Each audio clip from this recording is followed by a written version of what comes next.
Ambassador Zethkar's four eyes dilated as the distress signal reached the Galactic Council's monitoring station. For 300 cycles, nothing had disturbed the peaceful hum of interstellar diplomacy. Wars were negotiated away. Conflicts resolved through committee.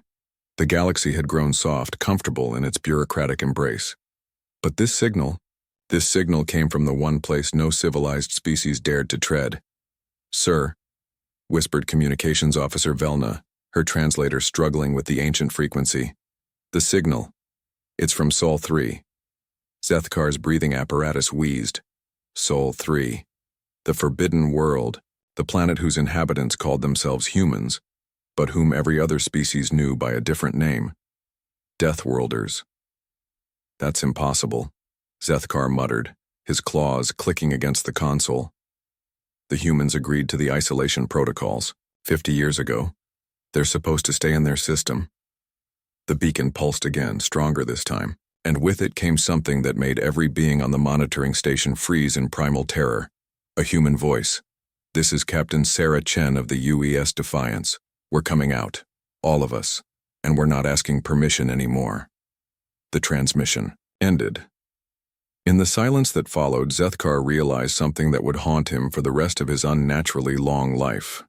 The humans hadn't been isolated to protect the galaxy from them. They'd been isolated to protect themselves from what they might become. Chapter 1. The Breaking Point.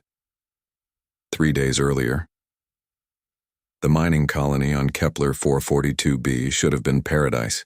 Rolling green hills, crystal-clear rivers, and the richest deposits of quantum crystals ever discovered. It was supposed to be humanity's first real foothold in the wider galaxy. A peaceful outpost where humans could prove they deserved a place among the stars. Instead, it had become a graveyard. Dr. Maya Patel knelt beside the body of her colleague, her hands shaking as she tried to find a pulse that wasn't there. Around her, the wreckage of the research station smoldered in the alien sunset. 17 people, 17 brilliant minds who had volunteered to leave Earth behind and build something beautiful. All dead because they'd been born on the wrong planet. Maya. The voice belonged to Commander Rex Morrison, the colony's military liaison. His weathered face was carved from stone, but Maya could see the rage burning behind his eyes. "We need to move. The Veltar will be back soon." Maya looked up at him, tears streaming down her dirt-stained cheeks. "They were scientists, Rex. Researchers. They weren't soldiers or conquerors. They were just people." Rex helped her to her feet, his grip gentle despite the urgency. "I know, but to the Veltar we're all the same. We're Deathworlders, and Deathworlders don't deserve to exist outside their cage." The attack had come without warning. The Veltar, a species of tall crystalline beings who considered themselves the galaxy's moral guardians, had arrived with a simple message. Humans were violating the isolation protocols by establishing colonies. The colonists had 60 minutes to evacuate. They'd been given 12 minutes before the orbital bombardment began. Maya wiped her eyes and looked around at the destruction. "This isn't right, Rex. The Galactic Council signed off on this colony. We had permits, agreements, everything. The Council doesn't enforce agreements when it comes to us," Rex replied, his voice bitter. "We're too dangerous to have rights, too violent to deserve justice." A low rumble echoed across the sky. Rex's augmented hearing caught it first, the distinctive whine of Veltar atmospheric craft returning for cleanup operations. In their efficiency, they wouldn't just destroy the colony, they'd erase every trace that humans had ever been here. "The evacuation shuttle?" Maya asked. "Gone. They hit it first." Rex checked his sidearm, an ancient projectile weapon that most species considered barbarically primitive. "But there's something they don't know." "What?" Rex's smile was cold, as the void between stars. "I sent a message to Earth before the attack. Full tactical analysis, recordings of their war crimes, and something else." Maya's blood chilled. "Rex, what did you do?" "I told them the truth, Maya. I told them what happens to humans who trust alien justice." He turned toward the approaching ships, his shoulders squaring, And I asked them a question that's going to change everything. What question? Rex chambered around in his weapon, the mechanical sound sharp in the growing darkness. I asked them, what happens when Deathworlders stop playing nice? The first Veltar craft crested the horizon, its weapons already charging for another bombardment. But instead of running, Rex Morrison, career soldier, loyal protector, and the last living human on Kepler 442b, did something the Veltar had never encountered before. He smiled, and then he started shooting back. Chapter 2. The Awakening. Admiral Sarah Chen had been drinking coffee when the message arrived. She was in her quarters aboard the UES Defiance, humanity's most advanced ship, reviewing supply manifests for their next approved mission to the Outer Rim. 50 years of isolation had turned Earth's military into glorified cargo haulers and asteroid miners. They were allowed to travel, but only to empty systems. Only to places where they couldn't contaminate other species with their Deathworlder nature.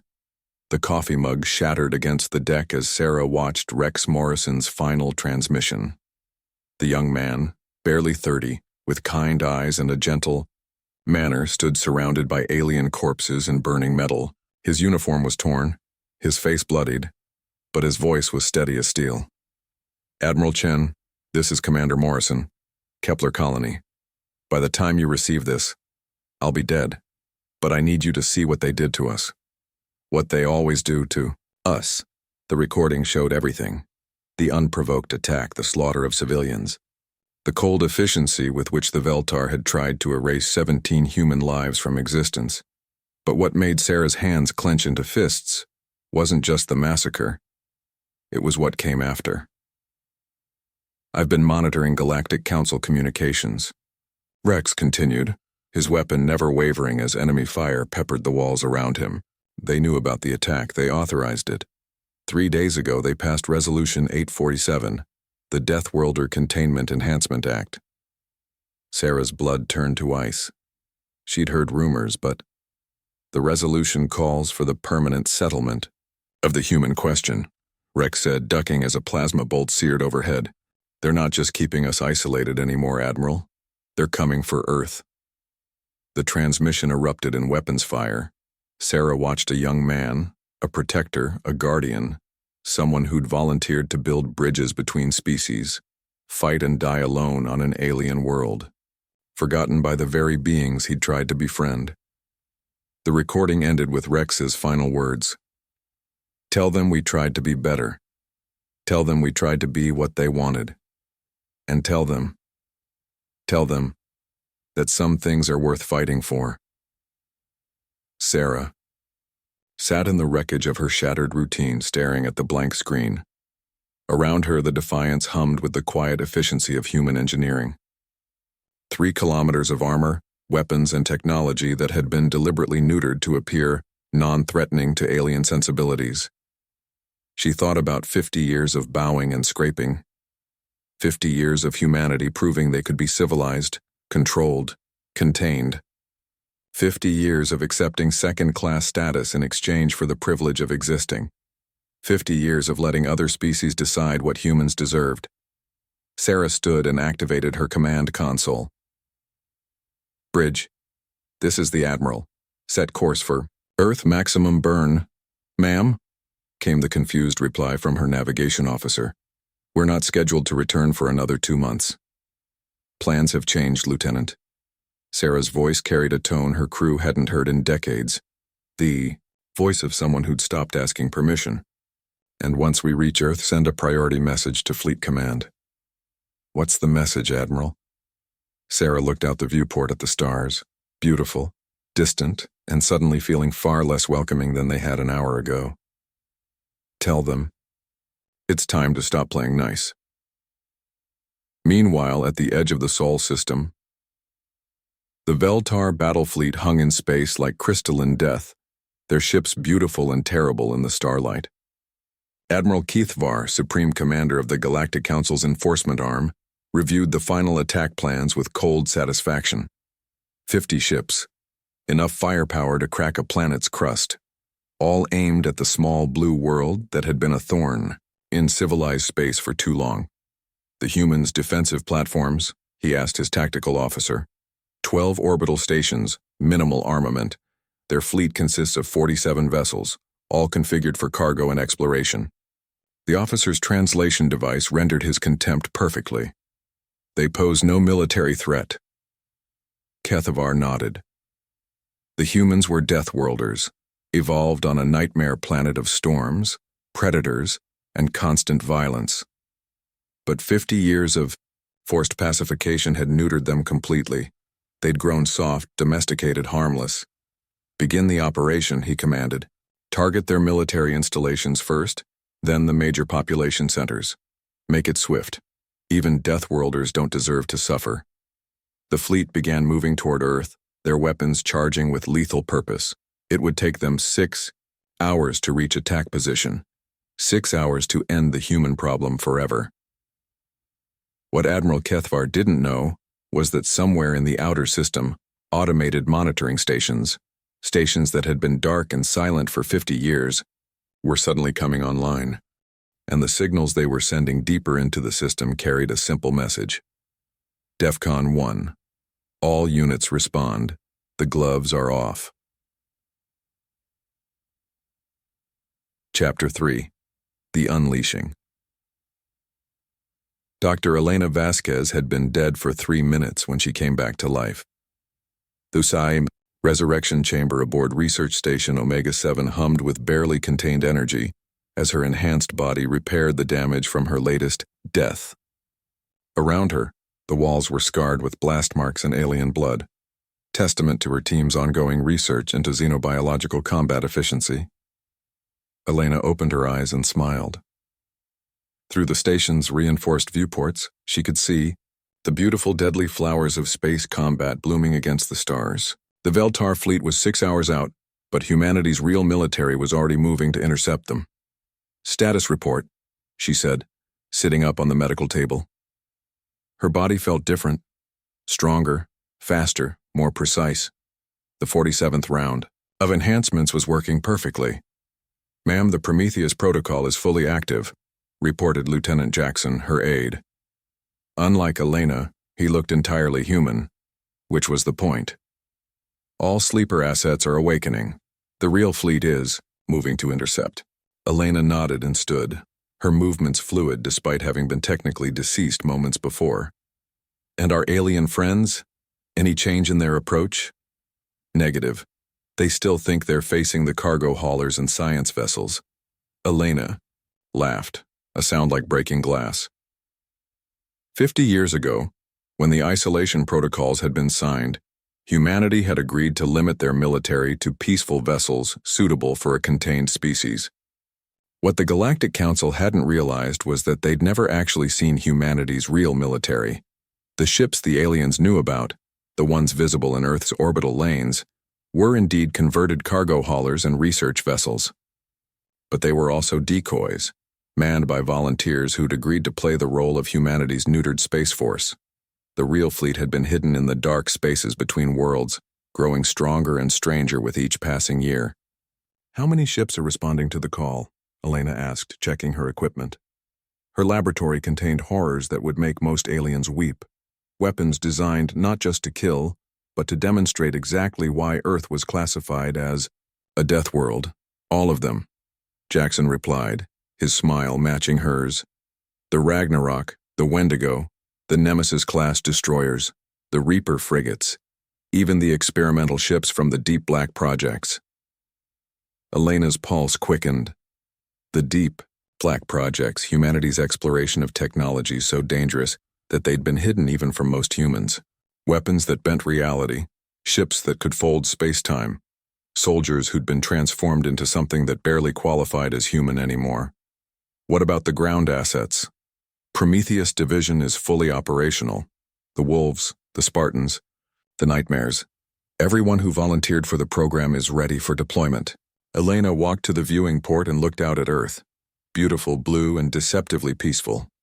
Most of the planet's 5 billion inhabitants had no idea what was coming.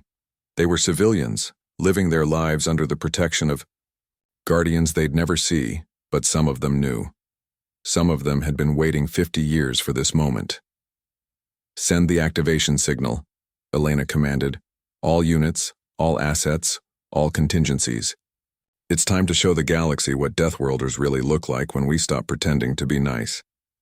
Aboard the UES Ragnarok, deep space. Captain Marcus Webb felt the familiar thrill as his ship dropped out of stealth mode.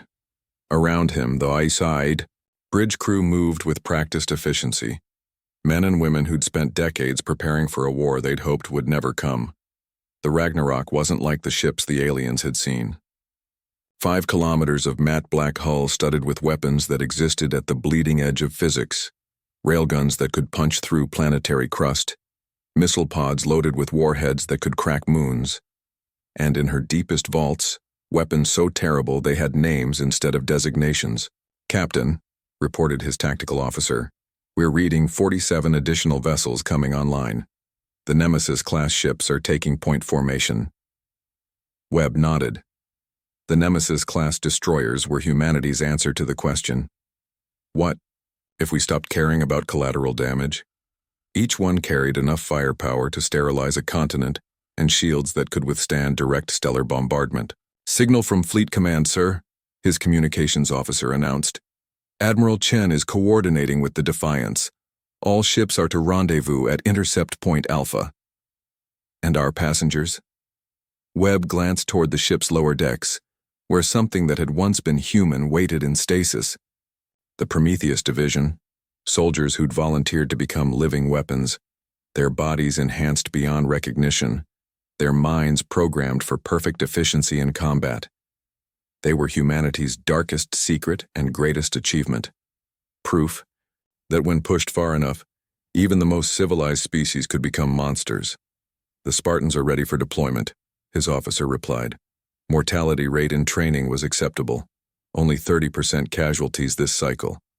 Webb's smile was razor-sharp. Excellent. Signal the fleet. We're moving to intercept and activate the Pandora protocols. Sir, all of them? All of them, Lieutenant. If the galaxy wants to see what Deathworlders are really capable of, let's give them a show they'll never forget.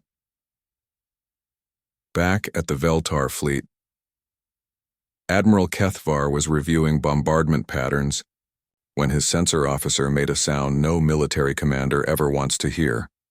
A sharp intake of breath that speaks of impossible readings and tactical nightmares. Sir, the officer whispered, we're detecting new contacts, multiple ships decloaking in our path. Kethvar turned toward the tactical display, expecting to see the cargo haulers and research vessels attempting some futile gesture of defiance. Instead, he found himself staring at contacts that made no sense. How many ships? He asked, his voice carefully controlled. 48. No, 53. Contacts are still appearing, sir. The officer's voice cracked. They're not matching any known human configurations. Kethvar studied the display. The ships were massive, larger than anything in the Galactic Council's records. Their energy signatures were unlike anything he'd encountered in 3 centuries of military service. Analysis? Unknown technology. Unknown capabilities. But, sir. The officer looked up, fear evident in his crystalline features. They're not running. Kethvar felt something cold settle in his core. In 50 years of Galactic Council enforcement actions, no species had ever stood and fought. They negotiated, they surrendered, they fled. But they never directly challenged Council. Authority. Time to weapons range? 4 hours, sir. Kethvar nodded and activated fleet communications. All ships, maintain course and speed. Prepare for combat operations. He paused, staring at the impossible contacts on his screen. And send a priority. Transmission to the Council. Tell them we may have underestimated the human military capacity. What he didn't say, what he couldn't bring himself to voice, was the growing certainty that his fleet of 50 ships was about to face something that would make the term Deathworlder seem like a quaint understatement. In the darkness of space, 2 forces moved toward collision. One carried the authority of galactic civilization and the confidence of never having faced true resistance. The other carried 50 years of carefully contained rage and the accumulated fury of a species that had finally decided to stop pretending to be something they weren't. The next 4 hours would determine whether the galaxy had been protecting itself from humanity, or whether humanity had been protecting the galaxy from itself. Chapter 4. The Reckoning. The first shots of the Second Galactic War were fired at 1437 Galactic Standard Time. Admiral Sarah Chen stood on the bridge of the UES Defiance, watching the tactical display with cold satisfaction. The Veltar fleet had maintained their approach vector, confident in their numerical superiority and technological advantage. They had 50 ships against humanity's 48 visible contacts. What they couldn't see were the additional 300 vessels holding position in parallel dimensions, waiting for the signal to phase back into normal space. "Admiral," reported Lieutenant Torres from the tactical station. "The Veltar are hailing us. Standard surrender demand." "Put them through," Sarah commanded. It was time for the galaxy to understand exactly what they'd awakened. The main screen shimmered, revealing Admiral Cathvar in all his crystalline glory. His species was beautiful, tall, graceful, with skin that refracted light like living gemstones. They considered themselves the galaxy's protectors, guardians of peace and civilization.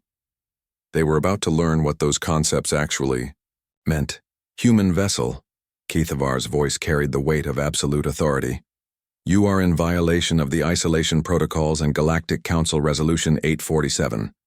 Surrender immediately and prepare to be escorted back to your system." Sarah stepped forward, her image transmitted across the void to the Veltar flagship. She was a small woman, unremarkable by most standards, exactly the kind of person aliens had learned to dismiss over 50 years of controlled contact. That was about to be their final mistake. "Admiral Cathvar," Sarah said, her voice carrying across space with deadly calm. "I'm Admiral Sarah Chen of the United Earth Space Force, and I'm here to deliver a message from humanity. There is no message that changes. The message," Sarah continued, cutting him off, "is simple. You killed 17 of our people. You authorized the extermination of our entire species. And you did it because you thought we were weak." Cathvar's prismatic features shifted with confusion. "Your species is contained because you are dangerous. Deathworlders cannot be allowed to..." "To what?" Sarah's smile was sharp as a blade. "To exist? To thrive? To defend ourselves when civilized species decide we need to be exterminated?" The tactical display showed the Veltar fleet assuming attack formation. Cathavar's expression hardened. "This conversation is over. Surrender now or be destroyed." Sarah nodded to Lieutenant Torres. "Show them." The space around the Veltar fleet suddenly erupted with new contacts as 300 additional human vessels phased into normal space-time. Dreadnoughts the size of small moons, destroyer squadrons that moved like living shadows, and carrier groups disgorging fighter craft that danced between dimensions. But it wasn't the ships that made Cathvar's crystalline skin pale with terror. It was the readings his sensors were providing. "Impossible," he whispered. "Those energy signatures. No species should have access to those technologies." Sarah's smile widened. "You're right. No civilized species should. But then again, we're not civilized, are we? We're Deathworlders." Aboard the UES Ragnarok, Captain Marcus Webb watched the Veltar fleet's panicked maneuvering with professional appreciation. They were good, highly trained, disciplined, with centuries of military tradition behind them. In any conventional engagement, they would have been formidable opponents. This wasn't a conventional engagement. "Pandora 1 through 7 are online," reported his tactical officer. "The Spartans are ready for deployment." Webb nodded. The Pandora protocols were humanity's most classified weapon systems, technologies developed in secret over 5 decades of forced isolation. Each one violated several dozen interstellar treaties on acceptable warfare. Today, those treaties felt like suggestions. "Deploy Pandora 3, Webb commanded. "Let's see how they handle the Nightmare class." Space twisted and folded as reality itself became a weapon. The Nightmare-class ships didn't just move through space. They rewrote the local laws of physics, creating zones where the normal rules of matter and energy no longer applied. The first Veltar vessel to enter a nightmare zone simply stopped existing. Not destroyed, not vaporized, just edited out of reality as if it had never been there. "My God," whispered Webb's navigation officer. "Are we sure about this, sir?" Webb thought about Rex Morrison, dying alone on Kepler 442b. He thought about 17 innocent researchers murdered for the crime of being human. He thought about Resolution 847 and the Galactic Council's plan to permanently solve the human question. "Deploy all Pandora units," he said quietly. "And launch the Spartans in the depths of space between the fleets." The transport pods were invisible to most sensors, their stealth systems based on technologies that officially didn't exist. Inside each pod, something that had once been human waited with infinite patience for the moment of deployment. Sergeant Elena Rodriguez had volunteered for the Prometheus program 7 years ago. The transformation had taken 3 of those years, with a mortality rate that would have horrified civilian oversight boards. But Elena had survived, and what emerged from the enhancement chambers wasn't quite human anymore. Her bones were laced with metamaterials stronger than diamond. Her muscles had been redesigned for efficiency and power. Her nervous system had been rewired for combat reflexes that operated faster than conscious thought. And her mind had been programmed with the collective combat experience of every warrior in human history. She was Spartan 117, and she was humanity's answer to the question, what if we removed every limitation? The pod's AI spoke directly into her enhanced nervous system. Target, Veltar flagship. Mission, neutralize command structure. Rules of engagement, none. Elena smiled with teeth that had been replaced by weapons. Acknowledged. Spartans, prepare for deployment. Around her, 47 other enhanced soldiers checked their equipment. They carried weapons that were works of art, each one crafted specifically for its user, incorporating technologies that pushed the boundaries of physics. The pods accelerated toward the Veltar fleet, their occupants ready to demonstrate why Earth was classified as a death world in the first place. Back on the Veltar flagship, Admiral Kethvar watched his fleet die with the detached horror of someone witnessing the impossible. In 30 minutes of combat, he'd lost 15 ships to weapons that shouldn't exist. His remaining vessels were reporting system, failures that defied explanation, weapons that turned their own technology against them, shields that became prisons, crew members who simply vanished without trace. "Sir," his tactical officer reported, voice shaking, "we have boarders on decks 7 through 12. They're not using conventional entry methods." Kethvar felt his crystalline heart skip a beat. "Teleportation technology?" "Unknown, sir. They're just appearing. Security teams are reporting contact with hostiles, then going silent." Through the ship's internal sensors, Kethvar watched something that would haunt him for the rest of his life. The humans moved through his vessel, like ghosts made flesh, their weapons cutting through his crew with surgical precision. But it wasn't their efficiency that terrified him, it was their faces. They weren't angry, they weren't afraid, they were calm, professional, focused, as if the systematic dismantling of his crew was just another day at the office. "Admiral?" his communications officer gasped. "The human fleet is hailing us again." The screen flickered, showing Admiral Chen's face once more. Behind her, Kethvar could see displays showing the systematic destruction of his forces. "Admiral Kethvar," she said conversationally, "I want you to send a message to the Galactic Council. Tell them exactly what you've seen here today." "This is impossible," Kethvar whispered. "Your species was contained. You were controlled. We were patient," Sarah corrected. "There's a difference. For 50 years, we've played by your rules, accepted your limitations, pretended to be the domesticated pets you wanted us to be. But you made a mistake." "What mistake?" Sarah's expression hardened. "You hurt our people, and the one thing you should never ever do is hurt a Deathworlders family." Kethvar's ship shuddered as the Spartans reached the bridge. The doors didn't open, they simply ceased to exist. revealing figures in matte black armor that seemed to absorb light itself. "The message you'll send to the council is simple," Sarah continued as Kethvar's crew was efficiently neutralized around him. "Humanity is no longer playing by the old rules. We're going to visit every species that voted for Resolution 847. We're going to have conversations with them about acceptable behavior, and we're going to make sure they understand the new reality." "What new reality?" Kethvar asked, his voice barely a whisper. Sarah's smile was terrible and beautiful and absolutely without mercy. That the galaxy doesn't have to be protected from Deathworlders anymore, because the Deathworlders have decided to protect the galaxy instead. The transmission ended as Spartan 117 stepped forward, her enhanced form towering over the crystalline admiral. When she spoke, her voice carried the weight of every human who died because they'd trusted alien justice. "Admiral Kethvar," she said politely, "you're coming with us. There are some people on Earth who'd like to have a conversation with you about acceptable behavior." As the last Veltar ship powered down its weapons in surrender, a new age began. The galaxy was about to learn what it really meant to share space with a species that had evolved on a world where everything tried to kill you. And the strongest response to threats wasn't negotiation or appeasement. It was overwhelming, decisive, and absolutely final retaliation. The Deathworlders had stopped playing nice, and the universe would never be the same. Epilogue: The New Order.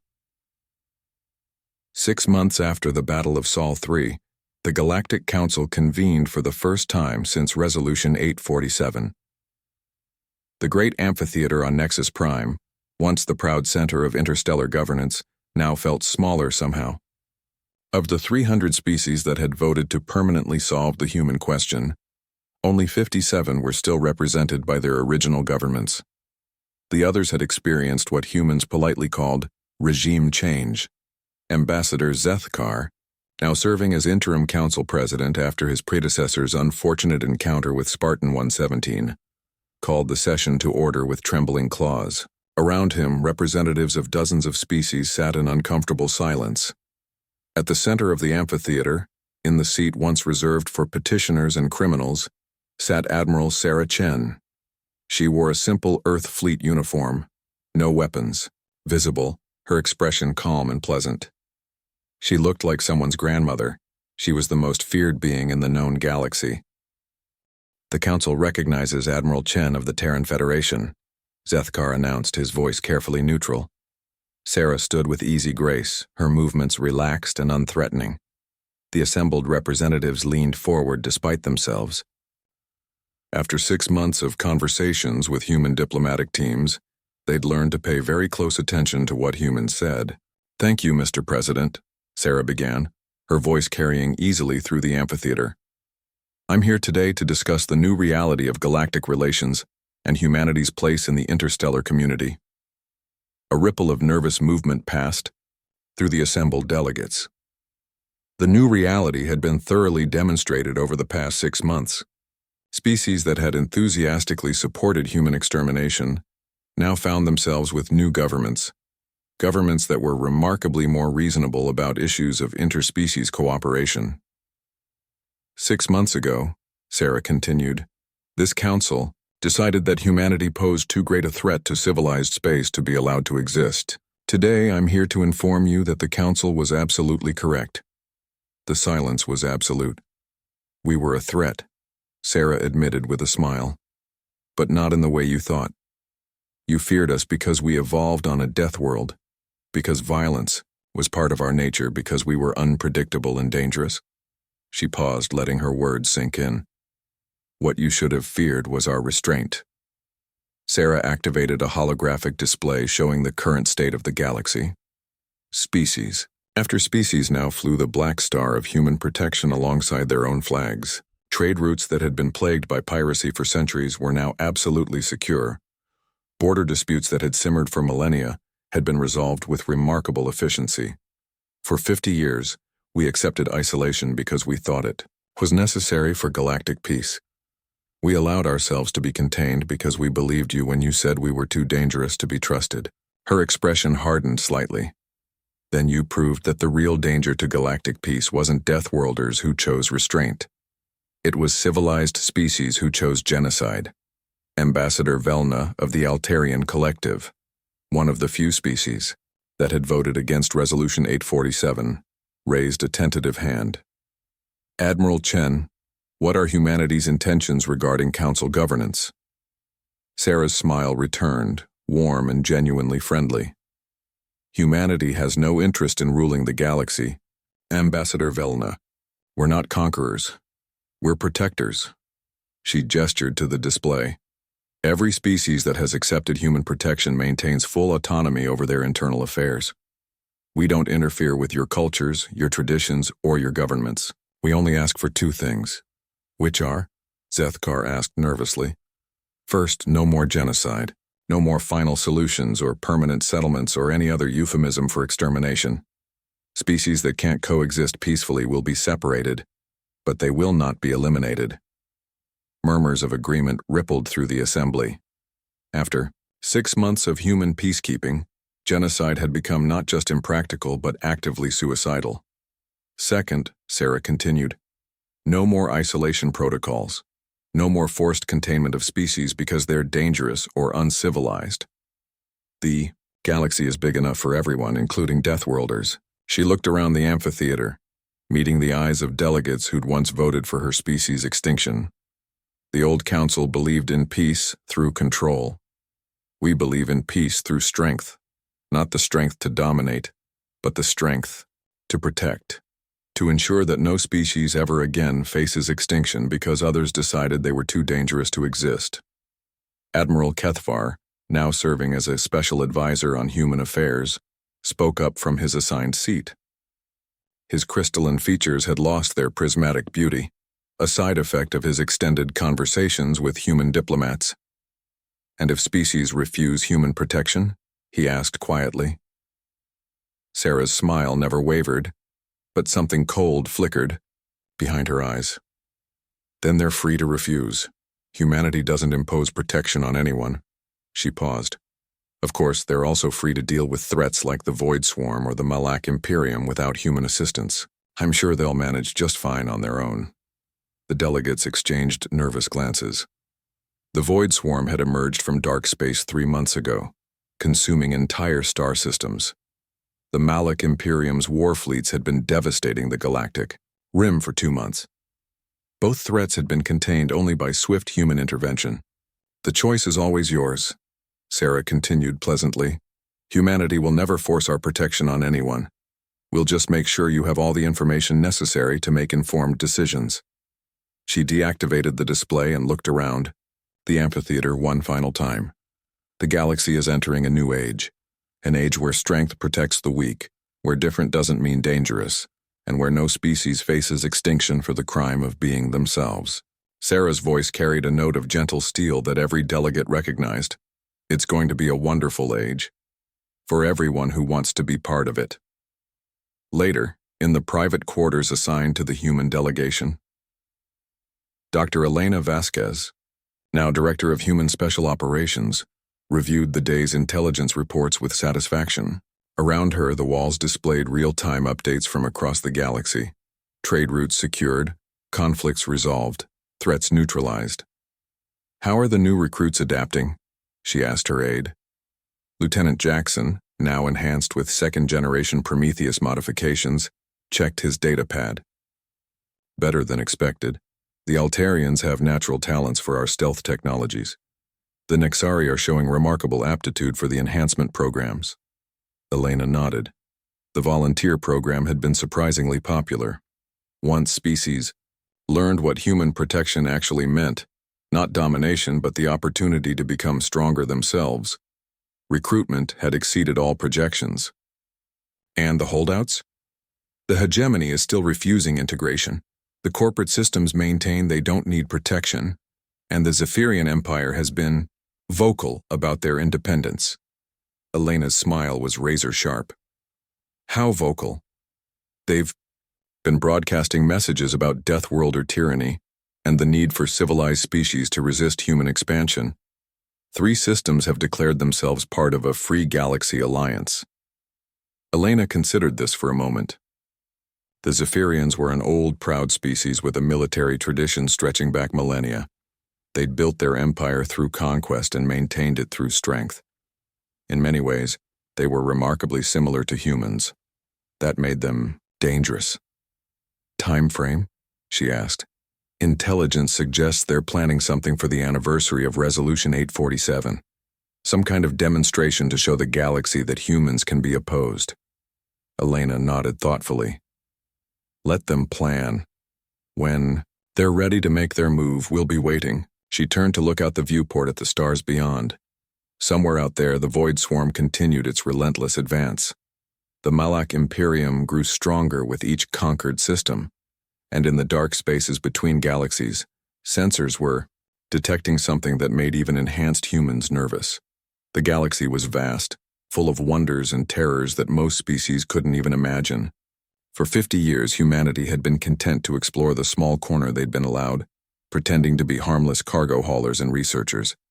Now they were free to explore everything, to protect everything, to ensure that no threat, internal or external, could ever again threaten the fragile communities that made up galactic civilization.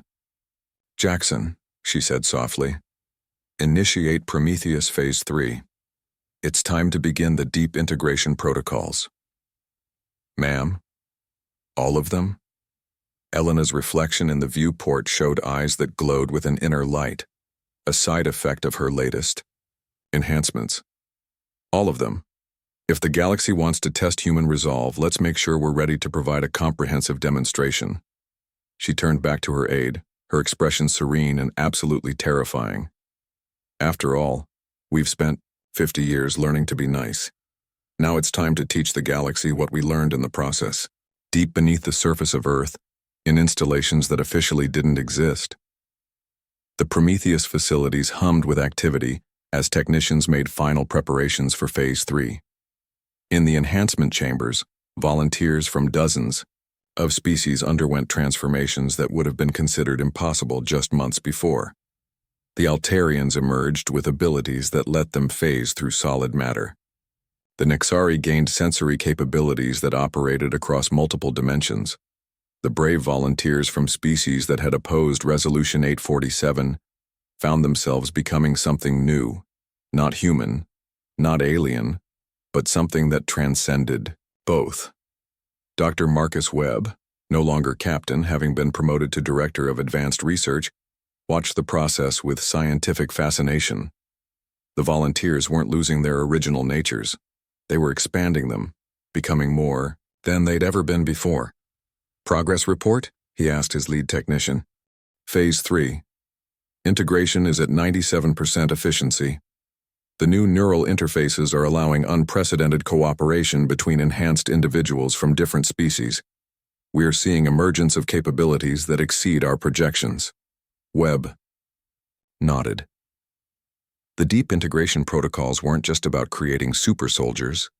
They were about creating something new, a cadre of beings that could operate in environments and situations that would destroy normal individuals. They would need those capabilities soon. What about the external threat assessment? The technician's expression darkened. The deep space monitoring stations are detecting increased activity beyond the galactic rim. Whatever's out there, it's big, and it's moving toward inhabited space. B. Considered this. The Void Swarm and the Malak Imperium were threats that existed within the galaxy, dangerous but comprehensible. What the monitors were detecting came from the dark spaces between galaxies, from regions where the normal laws of physics might not apply. Timeline? 18 months until first contact, assuming current velocity. But sir, the readings were getting... Whatever's coming, it's not just another hostile species. It's something that operates on principles we don't understand. Webb's smile was cold as the void between stars. Then it's a good thing we've stopped limiting ourselves to principles that others understand.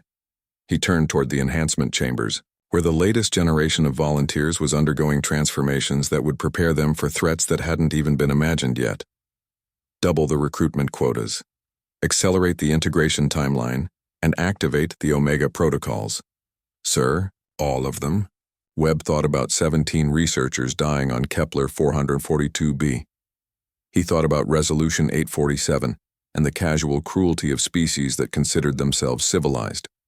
He thought about the unknown threat approaching from the darkness between galaxies. All of them, Lieutenant. If the universe wants to test what Deathworlders are capable of when we stop playing by the rules, let's make sure we pass that test with flying colors. Back in the Galactic Council chambers. As the session concluded and delegates began filing out, Ambassador Zethkar found himself alone with Admiral Chen. The human leader sat quietly, reviewing data on a small device, her expression thoughtful. "Admiral," Zethkar said hesitantly, "may I ask you something?" Sarah looked up with genuine interest. "Of course, Ambassador. When your species first made contact with galactic civilization, your diplomats spoke of humanity's desire for peace, for cooperation, for finding our place among the stars." He paused, struggling with the translator.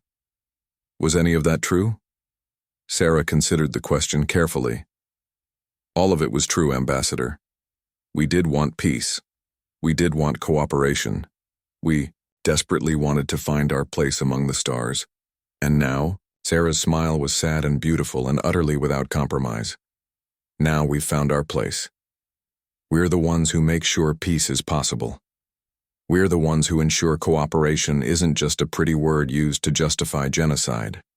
We're the guardians between the light and the dark." She stood and walked to the great viewport, looking out at the bustling traffic of Nexus Prime. Ships from dozens of species moved in perfect harmony, protected by the black-hulled vessels of the human fleet. "For 50 years we tried to be what you wanted us to be. Contained, controlled, safe." She turned back to Zethkar, her eyes holding depths he couldn't fathom. "But safety was never the real issue, was it? The issue was that you were afraid of what we might become if we stopped holding back?" Zethkar nodded slowly. "And now? Now you know," Sarah said simply. "When Deathworlders stop playing nice, they don't become monsters, they become guardians. And the galaxy is about to learn the difference." She gathered her materials and headed toward the door, pausing only to add, "Give my regards to your family, Ambassador. Under human protection, they'll be safe for generations to come, that's a promise." As Sarah Chen left the chamber, Zethkar remained at the viewport, staring out at the stars. In the distance, he could see the construction scaffolds of humanity's newest projects. Stations that dwarfed planets, ships that could travel between galaxies, weapons that existed at the intersection of science and impossibility. The Deathworlders had indeed stopped playing nice, and somehow, that made the galaxy safer than it had ever been before. Meanwhile, in the depths of space, the transmission reached the edge of human space at precisely the moment Admiral Chen's shuttle departed. Nexus Prime. It came from the darkness between galaxies, from regions where light itself struggled to exist. The message was simple, broadcast in a frequency that spoke to the deepest evolutionary memories of every species that received it. We come, we hunger, we consume all. Prepare. On Earth, in installations buried beneath mountains and ocean floors, ancient systems activated for the first time in 50 years. The real defenses, the ones that had been built not to protect humanity from the galaxy, but to protect the galaxy from the things that lived in the dark spaces beyond the stars. Humanity had spent 50 years learning to be civilized, to be contained, to be nice. But they had never forgotten what it meant to be the apex predators of a world where everything else was trying to kill you. The galaxy was about to discover that the most dangerous thing about Deathworlders wasn't their capacity for violence. It was their capacity for love. And there was nothing in the universe they wouldn't do to protect the things they had learned to love. The real war was about to begin. End.